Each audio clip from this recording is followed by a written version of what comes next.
Intermittent fasting is becoming very popular in the United States. Let's face it. Diets contain the word die. There's something negative about a diet. You know it, and everybody else who has gone on a diet and failed knows it. The concept of dying is a negative concept. This is very easy to see. It means loss. It means getting left behind. It means disappearing. People don't like that. They have a psychological aversion to lose such things, and it is no surprise that most people fail with diets. It's not like they failed to lose weight. That's not the issue. Most diets do work at that level. They will help you shed a few pounds. The problem is being able to keep the pounds off. In other words, it's all about sustainability, and this is where most diets fail. The reason is because people feel that they are denying themselves. They're supposed to eat certain foods and cut out other foods. It happens so quick and so abrupt that they don't have enough time to adjust.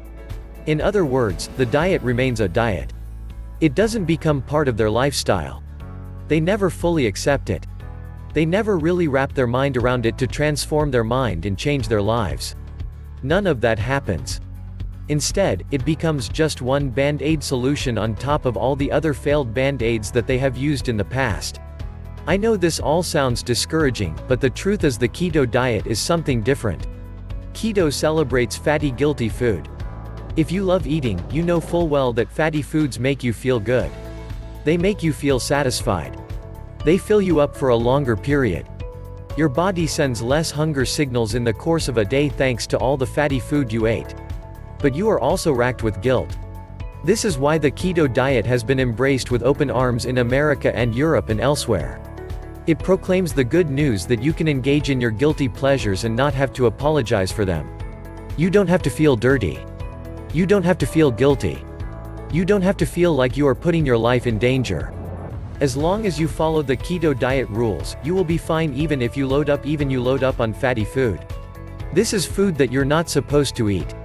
This is food that's supposed to be off limits to you. You've heard that for decades. Now, it turns out that fat is not the food demon that the scientific establishment has painted it out to be. Turbocharge the effect of your keto diet.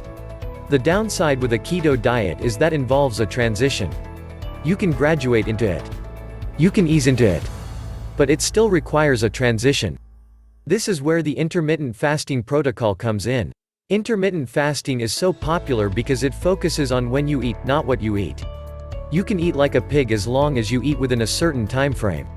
Sounds awesome, right? It is no surprise that people are getting on the intermittent fasting bandwagon like it's nobody's business. They really are. Here is the good news. You can turbocharge the benefits that you get with the keto diet or intermittent fasting standing alone separately by combining them. By going on a keto diet and eating within the specific time frame prescribed by an intermittent fasting protocol, you will be able to stick to your keto diet and optimize its results. Isn't that awesome? If you want to optimize your chances of permanent weight loss, click here for the bulletproof keto diet solution. It's very easy to get excited by the keto diet. In fact, it's very easy to treat it just as another diet. However, let me tell you, if you treat it like any other diet, you are going to fail. By failure, I'm talking about your inability to keep the pounds off sustainably. The bottom line is simple. It's not enough to lose weight. Anybody can do that. Almost any diet can help you do that. You have to aim for something higher. You have to aim for sustainable weight loss. Paired with intermittent fasting in accordance with the blueprint you can download by clicking here, the keto diet will enable you to achieve sustainable weight loss.